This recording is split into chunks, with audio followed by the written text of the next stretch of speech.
Jérôme Clément, comment dirait-on, un homme de la culture de toujours ici, un parcours dans le monde culturel depuis toujours, une vie du côté de la politique et des cabinets ministériels, et puis la fondation d'Arte, la direction de la chaîne Arte, la présidence pendant longtemps, aujourd'hui président de la Fondation des Alliances françaises, écrivain aussi. Un lien avec Odessa. Je pense qu'on vient tous d'Odessa, même quand on n'en vient pas. Il suffit de fermer les yeux, on se dit qu'on vient d'Odessa. On a envie de venir de ce port au bord de la mer Noire, ce port de la Méditerranée au fond. Deux livres peut-être plus particulièrement que je citerai avant de vous te laisser la parole. Plus tard, tu comprendras. Et maintenant, je sais, j'imagine que c'est plutôt de ce côté-là que tu vas t'adresser à nous. Jérôme Clément, merci. Effectivement, bonjour à tous. À la question la mémoire nous joue-t-elle des tours, j'ai tout de suite pensé à répondre comment construire une mémoire sur le silence et l'absence. Je reviens vers mes premières années. J'avais quelques années, ma mère pleurait beaucoup. Je ne comprenais pas pourquoi. Je voyais qu'elle était triste et je me réfugiais dans ses bras. À toutes les questions que je posais quand j'ai su parler, elle ne répondait pas. Elle me serrait contre elle, elle me chantait des chansons russes, elle évitait, elle éludait, tout pour ne pas répondre. Mon père, lui aussi, était silencieux d'une autre façon, un silence qui n'était ni hostile ni bienveillant. Il était ailleurs, indifférent sans doute à ce qui se passait autour de lui. C'est du moins le sentiment qu'il donnait. La vie familiale ne l'intéressait pas. Ce silence entretenait plusieurs sentiments mêlés. D'abord un mystère. Pourquoi ses parents ne parlaient-ils jamais? Pourquoi les mots ne venaient-ils pas à leur bouche pour raconter l'histoire familiale, commenter l'actualité, ce qui se passait, ou parler entre eux tout simplement? Ce silence générait de l'angoisse et m'obligeait à remplir la pièce de babillage enfantin. Parler, c'est meubler le silence, créer une chaîne de mots, ces mots qui n'existaient pas, que l'on devine et qui sont autant de réponses possibles aux questions que l'on se pose. Je faisais du bruit avec ma bouche. Je pensais que mes récits enfantins pourraient déclencher la parole des parents. Erreur. Je n'avais pas ce pouvoir. Car le silence oblige à poser des questions, à se poser des questions. Le pourquoi. Il est de ce fait directement lié à la question du passé, pas seulement bien sûr, mais souvent. Le silence de ma mère était lié à une phrase répétée souvent et qui me tenait lieu de viatique, que Sandrine vient de citer. Plus tard, tu comprendras. Mais plus tard, quand serait-ce plus tard? Quand serais-je grand? Quand serais-je en âge de comprendre? Et comprendre quoi? Qui avait-il à comprendre? Pourquoi plus tard? Partout, je me heurtais à des murs. Celui de ma mère, tendre et affectueuse, celui de mon père, froid, distant, rarement chaleureux. J'ai donc vécu avec le silence qui pesait sur la vie familiale et suscitait 1000 questions auxquelles j'aurais tant aimé avoir des réponses. J'avais bien compris que la guerre avait laissé des vides, dont on ne parlait jamais, et que le silence portait précisément sur l'absence inexpliquée d'une partie de cette famille. Tous mes camarades de classe avaient 2 paires de grands-parents, pas moi. Il y avait les grands-parents paternels, les Clément. Il n'y avait pas de grands-parents maternels. Les Gornick n'existaient que dans des bribes de phrases, quelques larmes et des photos, sans que ma mère raconte, sans explication. C'était ton grand-père. Des mots jetés au hasard des circonstances, au hasard des détours de la vie, des photos d'êtres mystérieux dont on ne disait rien. Quelques objets, montres, porte-cigarettes, boutons de manchette, précieusement enfermés dans un tiroir. L'absence, comme le silence, appelle des explications. Des mots, des phrases, des raisonnements. L'absence explique le silence nourrit l'absence. C'est peut-être pour cette raison que j'aimais les églises, silencieuses par nature et dans lesquelles règne un être invisible, absent et présent en même temps. J'avais été baptisé catholique, l'Église me fournissait une explication rationnelle et présentait des similitudes de situations qui me permettaient de mieux supporter la vie familiale. Au fond, pensais-je, dans toute ma famille, il y a des absents que l'on ne connaît pas physiquement, mais dont la présence immanente remplit un vide que l'on ne saurait expliquer autrement. Mon grand-père était-il un dieu qui remplissait la demeure familiale ? Peut-être l'Église était-elle la seule représentation qui me fournissait l'explication nécessaire. Dieu me venait en aide en m'aidant à comprendre la famille. Le silence d'abord, car dans les églises, on était silencieux, on chuchotait, on ne parlait pas, on dialoguait avec le grand absent, celui qui régnait dans les cieux. Juif par ma mère, je suis devenu catholique fervent dans ma jeunesse pour percer le silence familial et combler paradoxalement l'absence de mes grands-parents. Ma nourrice me disait que mes grands-parents étaient sûrement au royaume des cieux et que c'est pour cette raison que je ne les voyais pas. Le monde s'éclairait ainsi grâce à Dieu, qui me donnait des clés, sinon du paradis, du moins de ce qui se passait chez moi. Silence et absence avaient trouvé des causes dont on ne parlait pas précisément parce qu'ils étaient d'essence divine. Je m'étais construit une explication qui me permettait à la fois de comprendre l'existence de Dieu et l'absence de mes grands-parents. Une bonne solution. Cela ne satisfaisait pas néanmoins complètement, car même si la foi me réconfortait, elle ne m'expliquait pas tout de la mémoire familiale, incomplète, bricolée au fil des récits des uns et des autres, dont je ne voyais bien qu'ils ne permettaient pas de rassembler toutes les pièces du puzzle de manière cohérente. J'ai perdu la foi dans les années 68, la révolution, la politique me passionnait plus que la famille, et plus encore que Dieu. Mon père est mort assez jeune, peu après, à 61 ans d'une crise cardiaque. J'avais 30 ans. Toute ma vie, j'avais pensé que dans sa vieillesse, il me parlerait enfin. Et que ce silence, quel lapsus, il me parlerait enfin et que ce silence pesant qui avait enveloppé mon enfance serait brisé par un vrai dialogue comblant les vides de la mémoire que j'avais dû laisser béant. Sa mort n'a jamais permis cette rencontre qui est restée une blessure inguérissable que rien ne pourra combler jamais. Ma mère est morte à 83 ans. Plus tard, tu comprendras, le temps était venu, il était temps.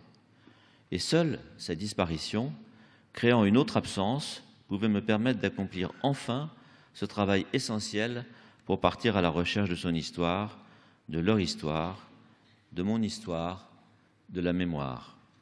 L'interdit était levé. J'ai trouvé beaucoup de choses dans les placards de son appartement. J'ai regardé les photos.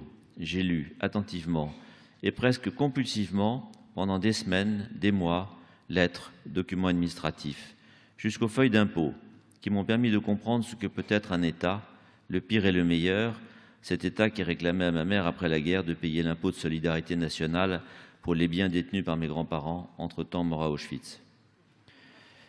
Je suis allé aux Archives nationales consulter le fameux fonds AJ38 où se trouve décrit l'activité des administrateurs provisoires nommés par Vichy pour réaliser la spoliation des biens juifs. Je suis allé à Salviac, dans le Lot, lire les rapports de police aux archives départementales pour savoir ce qui s'était passé exactement cette nuit du 30 mars 1944, pendant laquelle mes grands-parents furent arrêtés à l'hôtel de l'Univers par la milice française pour être emprisonnés à Cahors, puis à Toulouse, à la prison Saint-Michel, avant d'être expédiés à Drancy. J'ai retrouvé le petit bout de papier jeté par-dessus les grillages sur lequel était inscrit « Partons demain en déportation, nous vous embrassons ». Ils ont pris l'un des derniers convois, ils ont été gazés en arrivant à Auschwitz le 1er mai 1944. Seule la reconstitution précise et minutieuse des faits, des enchaînements de circonstances conduisant à ce drame, m'a permis, 60 ans après ma naissance, de combler ces vides dont je parlais tout à l'heure, ceux du silence, ceux de l'absence, et de comprendre pourquoi ma mère ne pouvait physiquement pas mettre en mots ce qui s'était passé. Peut-être aussi pourquoi mon père ne parlait pas. Mais ceci est une autre histoire, plus complexe, que je raconterai un jour si j'en ai le courage, et si je parviens à percer ce mystère paternel qui m'échappe encore. Je revois encore aujourd'hui, comme tout à l'heure en parlait Nahal Tajadod pour sa maison, l'appartement de la rue de Paradis au numéro 34 où habitaient mes grands-parents paternels, qui, je l'ai découvert à cette époque, avaient repris le logement de mes grands-parents maternels. C'étaient les mêmes grands-pères, mais ce n'étaient pas les mêmes. Cette substitution n'était pas claire. Et en fait, je ne comprenais rien entre les chuchotements, les conversations qui s'arrêtaient lorsque j'étais dans la pièce, les embrassades appuyées avec quelques larmes, les noms, les mots que j'entendais sans savoir, que j'écoutais sans comprendre. La mémoire jusqu'à cette date était imprécise, floue. Ce que je savais ou devinais variait entre le dit et le non-dit, entre l'interdit et le permis, entre la vérité et le mensonge. Cette enquête minutieuse, conduite pendant plusieurs années, m'a donné la possibilité d'inscrire dans le présent une mémoire dont les contours étaient incertains. Que sait-on et que ne sait-on pas? Y a-t-il une vérité ou seulement celle de chacun? Il m'arrive encore de m'interroger, je l'ai fait en préparant ce texte, en discutant avec Muriel au cours d'un déjeuner, sur ce que je savais et ce que je ne savais pas. Cette zone grise assez floue, surtout dans l'enfance, où la mémoire se perd dans une pénombre d'où sortent fugitivement ceux dont on ne sait s'ils sont des fantômes ou des êtres vivants. Comment interpréter ce que l'on capte et comment comprendre l'incompréhensible? La mémoire n'y suffit pas. 2 actions m'ont permis de répondre en partie à ces questions. La première est l'écriture. Après la phase d'enquête, j'ai ressenti physiquement le besoin de tracer sur le papier les signes qui me permettraient de sortir du silence. Écrire délivre de la souffrance du non-dit. Écrire oblige à être précis. Et c'est pourquoi j'attache aujourd'hui tant de place à la parole, au texte, ce qui, soit dit en passant, m'a rapproché aujourd'hui davantage de la religion ou de la culture juive.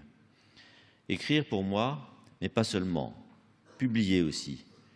Publier non par souci de l'écho ou de la gloire, mais pour rendre public ce qui est caché. La seule façon de sortir du silence est celle-ci, quelles qu'en soient les difficultés, quel qu'en soit le prix à payer. Peu importe si au bout du compte se trouve l'apaisement. Écrire pour obliger la mémoire à se fixer comme une photographie. La deuxième action qui m'a permis de sortir de cette situation m'a été donnée par des circonstances professionnelles inattendues. Vous le savez, Sandrine l'a rappelé, je me suis occupé de la création d'Arte, chaîne que j'ai présidée pendant plus de 20 ans. Quand je me suis lancé dans cette aventure, j'ignorais encore tout de ce que je viens de vous raconter. Pour moi, en 1989, ma mère était russe, un peu fantasque.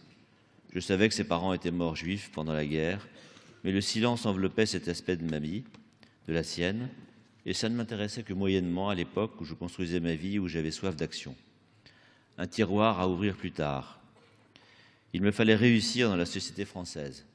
Ma mère y tenait beaucoup, cachant ses origines, et je devais le faire pour elle. Mais les psychanalystes, les psychiatres qui sont ici diront sûrement que ce n'est pas par hasard que je me suis lancé dans cette aventure hasardeuse de réaliser une chaîne de télévision culturelle franco-allemande. Aurais-je mis un tel acharnement si l'ombre de mes grands-parents et la présence muette de ma mère ne m'avaient pas fortement poussé à plonger dans l'histoire, dans l'imaginaire commun à ces 2 pays qui se sont fait si longtemps la guerre. Mes partenaires, ou plutôt les parents de mes partenaires que je rencontrais chaque jour, ceux que je travaillais avec qui je travaillais tous les jours à Strasbourg, en France ou en Allemagne, avaient été responsables de l'assassinat d'une partie de ma famille. Nous n'en parlions rarement. Mais c'était une autre réponse à apporter à ces questions que je me posais. Qui étaient-ils vraiment, ces Allemands, assis autour de la table, en face de moi, pour avoir fait cela? Pendant 20 ans, je me suis posé ces questions. Comment y répondre, simplement, alors que mes grands-parents, les Gornick, avaient été arrêtés par des Français? J'ai rencontré des hommes et des femmes ordinaires, ni semblables, ni différents, comme Hannah Arendt l'a si bien dit, cette banalité ordinaire des bourreaux et des victimes qui ne se distinguait guère de ceux qui ne l'étaient pas. Il a fallu raconter ces histoires et l'on m'a parfois reproché de consacrer trop de temps, je parle de l'antenne d'Arte, à la guerre, histoire parallèle, soirée thématique. Et quand je vois les prix littéraires attribués cette année, le Goncourt, le Renaudot, ça me décomplexe un peu. Je vois l'intérêt que suscite toujours cette période, la relecture permanente qui pose des questions philosophiques et humaines fondamentales. La mémoire collective, cela a été dit tout à l'heure, n'est pas dissociable de la mémoire individuelle. En racontant la complexité des relations humaines pendant la guerre, je m'aidais à comprendre l'histoire familiale. Je ne le regrette pas, c'était nécessaire, non seulement pour moi, mais aussi pour le public. On parle beaucoup du devoir de mémoire, expression que d'ailleurs je n'aime pas personnellement. Il n'y a pas de devoir, juste une nécessité. Mais il est certain que la mise en mots et la mise en image à laquelle j'ai travaillé personnellement et professionnellement était cette nécessité pour beaucoup de spectateurs, citoyens, qui permet de résoudre partiellement, sinon totalement, le problème dont je vous parle aujourd'hui. La plupart des enfants n'aiment pas le silence. Ce fut longtemps pour moi un ennemi que j'ai mis beaucoup de temps à vaincre, à apprivoiser et aussi à apprécier. L'analyse, bien sûr, m'a été indispensable, comme une explosion, la quarantaine venue, un besoin de parler sans cesse sur un divan pendant des années pour sortir du silence. L'analyste était silencieux comme il se doit, moi pas. L'écriture est venue après, comme je l'ai dit, et sans eux, je n'aurais sans doute pas retrouvé la parole. Le silence non plus. Le silence n'est plus un ennemi, que j'entretiens avec lui un rapport ambigu qui change avec l'âge. Je le retrouve aujourd'hui avec plus de plaisir, sans doute parce que notre société nous abreuve de sons incessants. Et le silence me permet aujourd'hui de réfléchir plus tranquillement et de penser, tout simplement. Peut-être ai-je vaincu les démons qui se cachaient dans les silences familiaux et ai pu ainsi, après avoir remis les choses à leur place, regarder en face ma mémoire familiale, dont bien des pans pourtant restent encore à découvrir. Le travail de reconstitution ne s'arrête jamais. C'est peut-être ce qui, consciemment ou inconsciemment, nous fait grandir et nous fournit de véritables ressorts de la vitalité dont nous avons besoin. Je ne pouvais pas accomplir ce travail sans avoir le souci de la transmission. À mes enfants d'abord, associés et tenus au courant au fur et à mesure de mes recherches, cela les a marqués et sûrement transformés différemment selon le tempérament de chacun. Mais j'ai ainsi chassé le silence qui m'avait fait tant de mal et créé un espace de mémoire familiale indispensable à notre vie commune. Le livre, un film qui en a été tiré, la transmission est passée par la reconnaissance politique, la reconnaissance publique. Il fallait la reconnaissance pour expliquer les souffrances privées. Des débats, des discussions, des rencontres, encore des colloques, ce qui explique aussi ma présence parmi vous aujourd'hui, vous, si savants, parfois plus que moi, à qui je raconte pourquoi et comment le silence et l'absence m'ont poursuivi jusqu'ici et conduit à guider ma vie dans un sens qu'elle n'aurait pas pris sans eux. Cette mémoire, construite ou reconstruite sur les souvenirs flous de l'enfance, sur la reconstitution des faits historiques objectifs, sur la compréhension des émanations de l'inconscient, me joue peut-être, elle aussi, encore aujourd'hui, malgré tout, des tours.